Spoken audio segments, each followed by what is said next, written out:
fica uma grande pergunta para nós, né? Como que Paulo ele ficou assim independente das circunstâncias? Porque não é o natural, não é verdade? A gente facilmente é dependente das circunstâncias. Quando a coisa está boa, a gente está animado, o Senhor é uma bênção e tal, glória a Deus, mas quando a coisa fica ruim, a gente já... Como que ele ficou independente das circunstâncias? Por que que ele era independente das circunstâncias? O que acontecia com Paulo? A primeira coisa é que ele deixa claro, nessa própria carta, e a gente já compartilhou isso, que estar numa condição de honra, de abundância, de conforto, não era o seu objetivo. Não era.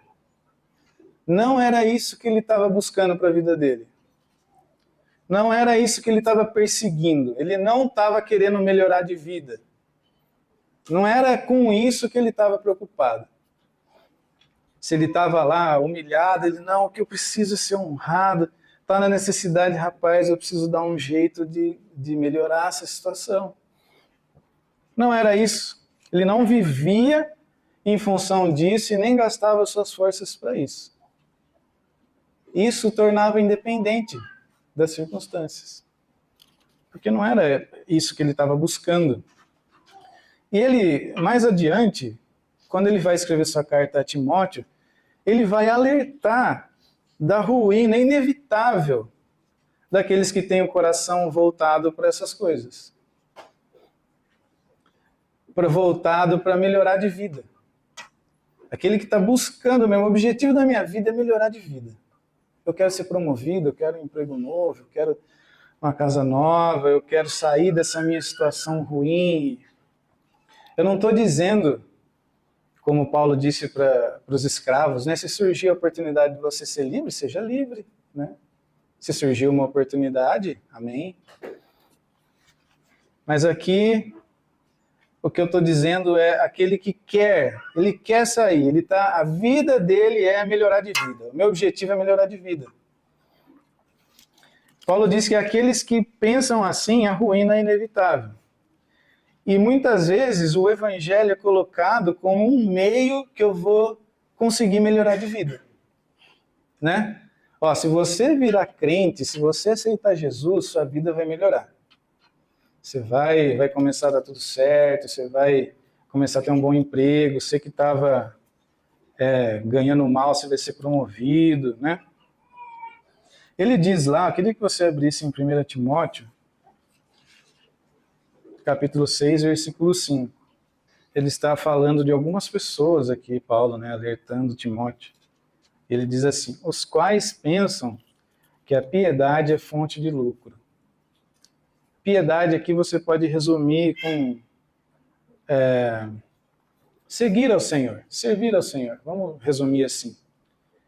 Essas pessoas pensam que servir ao Senhor, andar com Cristo é fonte de lucro, é uma maneira de melhorar, de ganhar algum lucro, de ganhar dinheiro.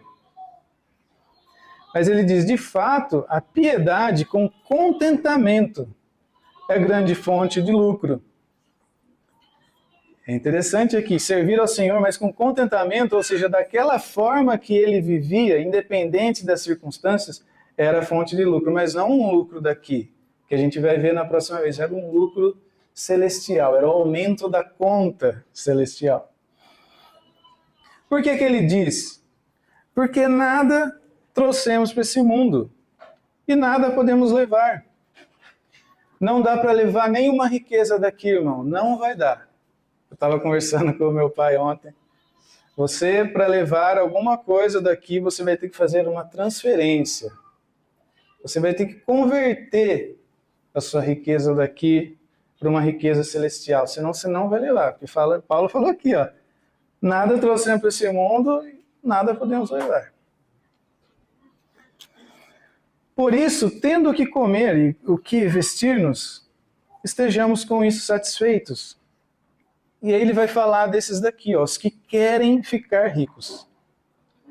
São aqueles que acham que servir ao Senhor Jesus é fonte de lucro. E eles querem ficar ricos. Querem ficar ricos. O objetivo é ficar rico, é melhorar de vida. O que Paulo falou? Os que querem ficar ricos caem em tentação. Não é que eles podem cair na tentação, pode ser. Eles caem na tentação. Uma vez eu vi um pregador numa igreja, falou, quem aqui quer ficar rico? Os irmãos não levantaram a mão assim, né? Ficaram meio tímidos. Ele falou, não, pode levantar a mão, eu quero ficar rico, você não quer ficar rico? É tu. Eu falei, Senhor, mas não tem nada mais claro do que isso no texto. Os que querem ficar ricos caem na tentação, em armadilhas e em muitos desejos descontrolados e nocivos. Você acha que alguém que quer ficar rico vai conseguir viver que nem Paulo, independente da circunstância? Ele não consegue. Por quê? Porque ele quer ficar rico. A circunstância é o seu desejo.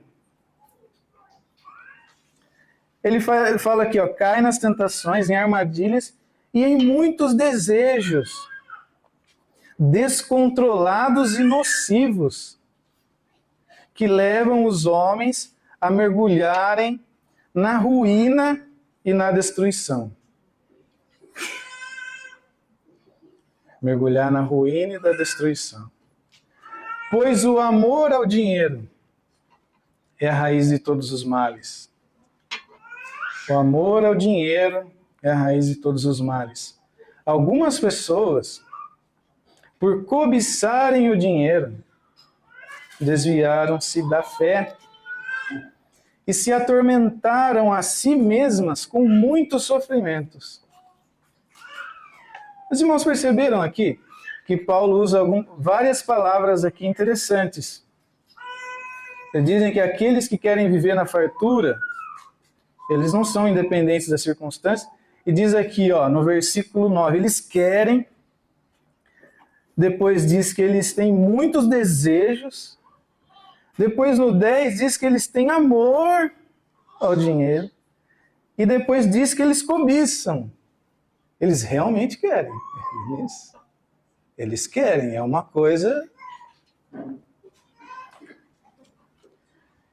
E é interessante aqui que ele alerta, né, que ele já viu, né, muitas pessoas, ou algumas pessoas, por cobiçarem o dinheiro, desviar-se da fé e se atormentaram a si mesmas. A busca pelo dinheiro faz isso. A pessoa se atormenta a si mesma, com muitos sofrimentos, muitos trabalhos, muitas coisas, a cabeça cheia de coisas, e é coisa para lá, é coisa para cá, é gente chamando para todo lado, ele já não tem tempo para descansar, ele não tem tempo para ficar com mais ninguém. Ele se atormenta com muitos sofrimentos. Ninguém precisa atormentar o que quer ficar rico, ele mesmo se atormenta. E você pode ver isso claramente. Os que querem ficar ricos geralmente estão loucos aí. Aí ficam doentes e assim vai. E o pior, desviaram-se da fé, caem na tentação, caem nas armadilhas, mergulham na ruína e na destruição. Mas Paulo, ele não queria ficar rico. O homem carnal, ele nunca está satisfeito e contente com as suas circunstâncias. Que quando a coisa está adversa, a gente facilmente já deixa evidente nosso descontentamento. Por quê? Porque a circunstância ruim dificulta a gente de realizar os nossos desejos carnais. É por isso que a gente fica bravo quando a situação está ruim. É porque eu não tenho como fazer as coisas que a minha carne quer. Eu fico doido. Aí quando a condição melhora, rapidamente ele se adapta, né? A gente se adapta e tal, mas é sempre temporário. Por quê? Porque o que a carne deseja e faz nunca satisfaz. Ele queria ficar bem de vida para ele morar numa casona boa, né? O que quer ficar rico. Aí ele muda na casona boa.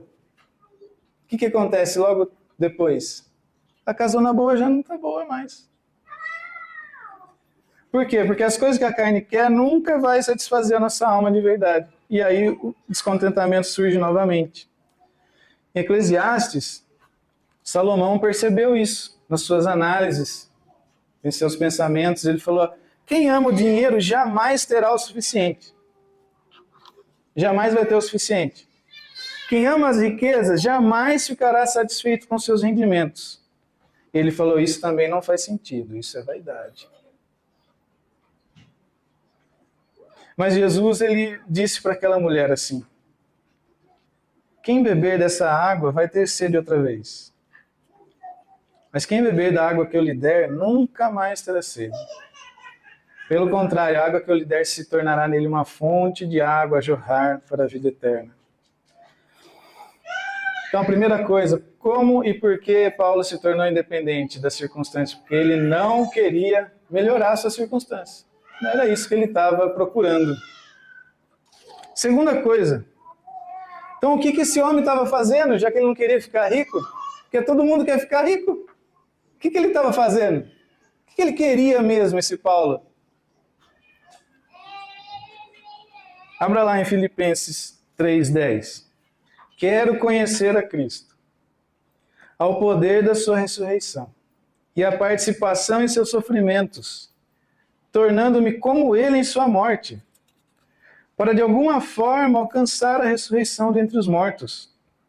Não que eu já tenha obtido tudo isso, ou tenha sido aperfeiçoado, mas prossigo para alcançá-lo, pois para isso também fui alcançado por Jesus Cristo. Ele diz que Jesus Cristo alcançou ele para isso. E era isso que ele estava fazendo.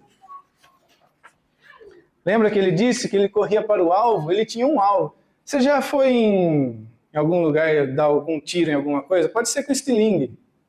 Aqui ele estava falando do alvo de corrida, mas hoje eu fiquei pensando nesse outro alvo também.